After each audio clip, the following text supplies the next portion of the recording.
Olá, seja muito bem-vindo ao meu canal. Eu sou o Jonatas Rocha e nós estamos aqui para aprender um pouco mais sobre a Palavra de Deus, conhecer mais da Bíblia. E eu quero começar esse ciclo nosso da Palavra de Deus com o livro de Gênesis. Eu quero fazer um estudo bem prático, bem simples, que seja de fácil entendimento para você que talvez está começando a caminhada agora, para você também que não sabe nada de Bíblia, ou para você que já é um nível um pouco mais intermediário, já tem um pouco de conhecimento da Palavra de Deus, quer se aprofundar um pouco mais. Esse canal, ele é para você.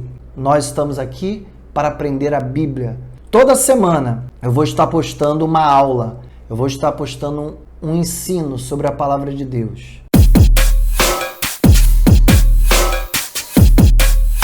Então eu quero que você abra sua Bíblia em Gênesis, capítulo 1, para nós começarmos esse estudo.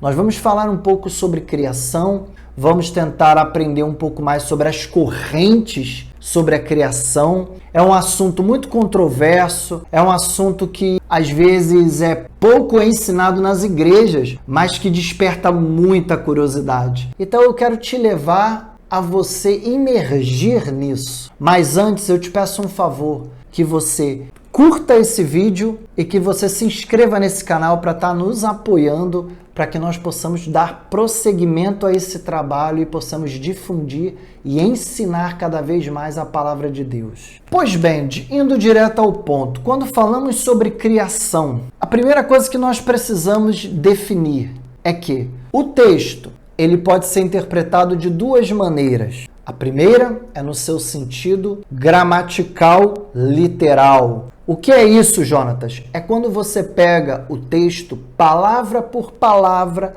letra por letra, e você o interpreta tal qual ele é. Se a Bíblia está dizendo algo ali com todas as letras, a melhor interpretação que você vai trazer é o que está escrito, literalmente, ok? Então essa é a primeira maneira como nós entendemos o texto bíblico. A segunda maneira é a interpretação alegórica.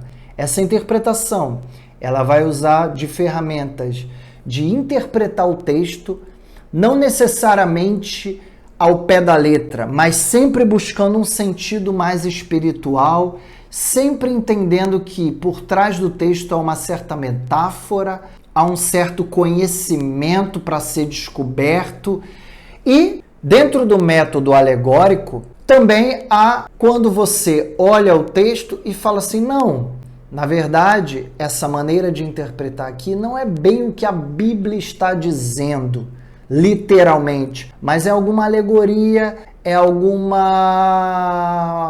passagem, é alguma forma que Deus está falando de uma maneira humana e não literalmente aconteceu isso. Então você vai perceber que no Gênesis, principalmente nos 3 primeiros capítulos, isso é muito evidente. Há uma briga entre essas duas correntes. Aqueles que acreditam que não, a criação, a queda, aquilo ali foi tudo literal. Deus criou realmente o mundo em 6 dias, realmente aconteceu um jardim do Éden, realmente houve um fruto, houve um Adão, houve uma Eva, e tem aqueles que não é bem assim.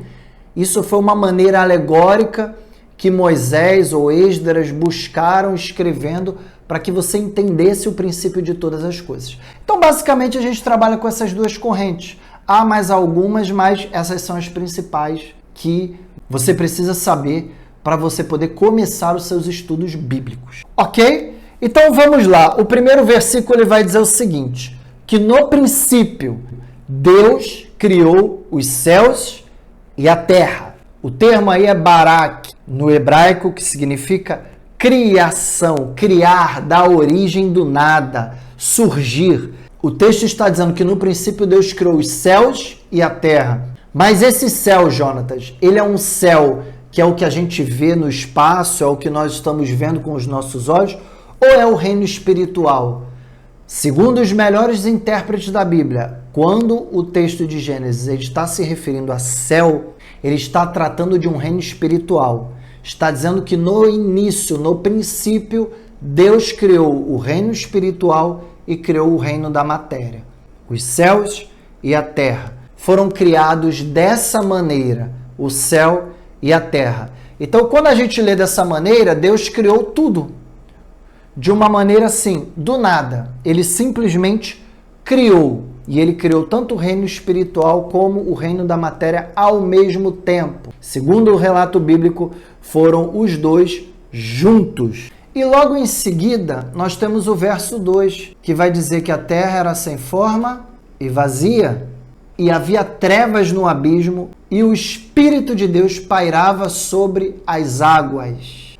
No verso 2, nós temos uma continuidade da narrativa. E aí eu quero entrar numa coisa muito interessante com você, porque nós temos duas maneiras de interpretar isso, que é a seguinte, que o versículo 1, ele se trata do geral. Essa é a primeira teoria, que é a teoria descritiva. A teoria descritiva, ela vai dizer que o verso 1 é o ponto geral, e a partir do verso 2 nós temos a descrição do que acontece no verso 1. Ou seja, quando o texto fala no princípio Deus criou os céus e a terra, ele vai começar a partir do verso 2 explicar como que é essa terra. E ele vai explicando como que essa terra foi criada. Ok? Essa é a primeira maneira de você interpretar a criação. Você entender que ali Deus está falando no geral. Olha, no princípio criou Deus os céus e a terra. E agora ele vai explicar como que essa terra estava sem forma e vazia. Ela estava deformada, ela ainda não tinha forma, ela ainda não tinha nada, ela só estava criada no bruto. Essa é a primeira maneira de você interpretar. Porém, existe uma segunda corrente que nós chamamos de teoria do intervalo. Não sei se você já ouviu falar, mas o que é a teoria do intervalo? É a teoria que acredita que entre o versículo 1 e o versículo 2 há um intervalo de tempo. Eu não estou falando de um tempo de 1 ano, 2 anos. As pessoas que acreditam nessa corrente, elas creem que houve milhares de anos, milhões e milhões de anos, e isso explica por que os cientistas chegam à conclusão de que a nossa Terra tem milhões e milhões de anos. E aí, sempre houve um debate entre ciência e Bíblia. Bom, se o mundo foi criado em 6 dias, e os cientistas, eles dizem que o mundo tem milhões de anos, como que a gente concilia isso? Então, a teoria do intervalo, ela nada mais é que uma tentativa de conciliar a teoria científica com a narrativa bíblica. Então, como que eles fazem esse negócio, Jonatas? É simples. Eles entendem o seguinte, que olha, no princípio Deus criou os céus e a terra. Então Deus criou um céu, Deus criou o reino espiritual, criou uma terra. E essa criação ela foi instantânea. Deus já tinha criado todas as coisas. Houve um outro mundo antes do nosso. Houve uma outra realidade. E as pessoas que defendem isso acreditam que esse era o tempo dos dinossauros. Há correntes que acreditam que até haviam já outras pessoas antes de Adão aqui. E houve uma civilização, houve muitas coisas aqui, aconteceu de tudo, e por alguma razão esse mundo foi destruído, e o verso 2 ele conta a continuidade da pós-destruição. E aí ele vai narrar que a terra estava o quê? Sem forma e vazia. Há um termo do hebraico chamado tohu vavohu, que significa sem forma, ou desolado, ou destruído, depende da maneira como você interpreta esse termo. E para essas pessoas dessa teoria, elas acreditam que esse termo, na verdade, ele foi traduzido errado, porque significa que não que a terra estava sem forma e vazia, mas que ela estava destruída, ela estava devastada por uma destruição. E essas pessoas acreditam que a rebelião no céu aconteceu nesse período. Então houve uma guerra no céu, todos nós já sabemos e concordamos que Satanás se rebelou no céu, e eles acreditam que esse texto fala sobre isso, sobre a rebelião de Satanás, e por causa dessa guerra, dessa rebelião, houve uma guerra tão forte que ela destruiu a terra e ela ficou sem forma e vazia. Talvez seja uma novidade para você, mas é muito interessante essa maneira de pensar o texto bíblico. Então ele vai dizer que a terra ficou destruída e havia trevas na face do abismo. E há muitos textos que falam que os demônios estão presos em abismos. Então eles acreditam que quando Satanás e os anjos caem na terra, eles são presos em abismos. Então nós temos textos como Apocalipse 20, versículo 3, vai falar sobre o abismo. Lucas 8, 31. Apocalipse 9, versículo 1. Apocalipse 9, versículo 11. Ou seja, há uma infinidade de textos que fala sobre abismos, que há abismos aqui na terra, onde há espíritos trancados, espíritos prisioneiros. No livro de Judas também vai falar sobre isso, muito claramente, que há espíritos, demônios presos em cadeias, em abismos. Então, quando fala sobre havia trevas sobre a face do abismo, ele está querendo justamente descrever isso. E ele vai dizer que o Espírito Santo, o Espírito de Deus, pairava sobre as águas. Nós sabemos que cientificamente água tem a ver com vida. Os primeiros focos de vida, eles vêm da água.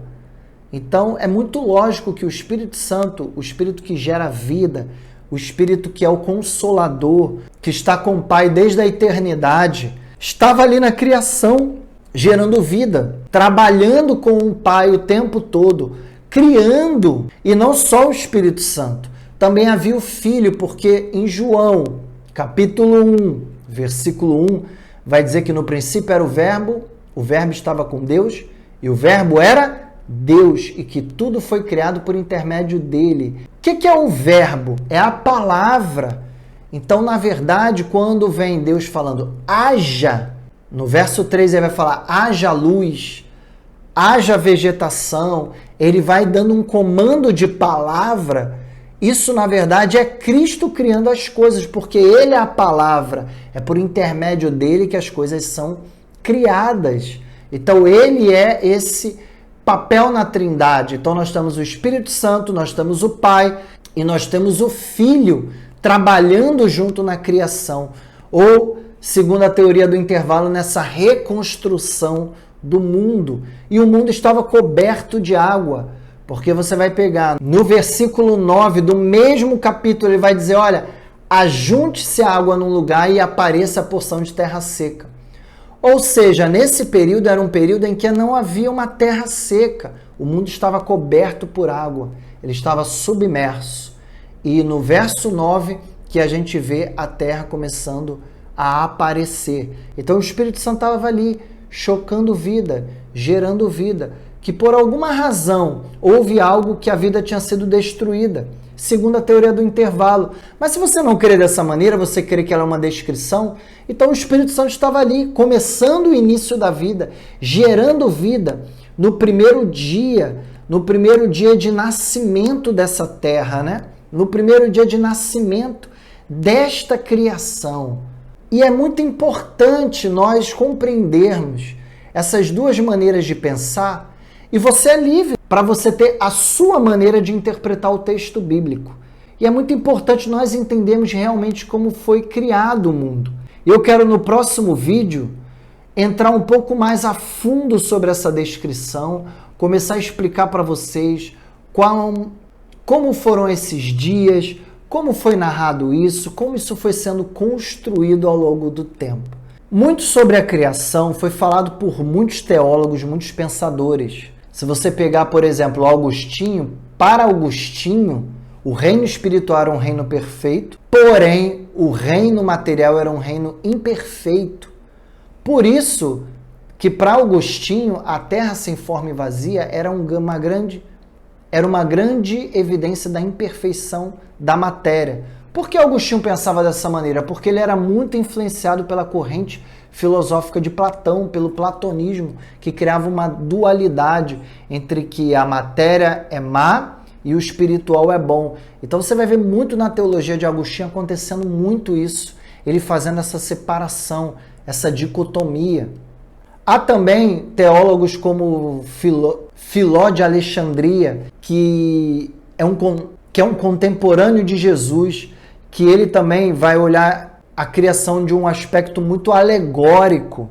Então, para Filão de Alexandria, as coisas não tinham sido feitas literalmente daquela maneira, mas aquilo era uma alegoria para nos mostrar o que realmente tinha sido feito, sendo que, humanamente, é impossível você alcançar a ciência de Deus. Então Deus, ele traz uma narrativa mais simples, mais singela, para que os homens consigam entender. E existem os liberais, que esses não acreditam em nada do que está sendo escrito ali. Para eles o Éden é um mito. Para eles a criação toda é um mito. É um faz de conta. Porque cientificamente é impossível aquilo ali ter acontecido. Então para eles nada mais é a Bíblia do que um mito. Do que uma narrativa moral, ética, que traz uma lição para a nossa vida, para que nós venhamos aplicar na nossa vida. Porém, a criação, ela só é provada cientificamente, então essa é a maneira liberal de entender.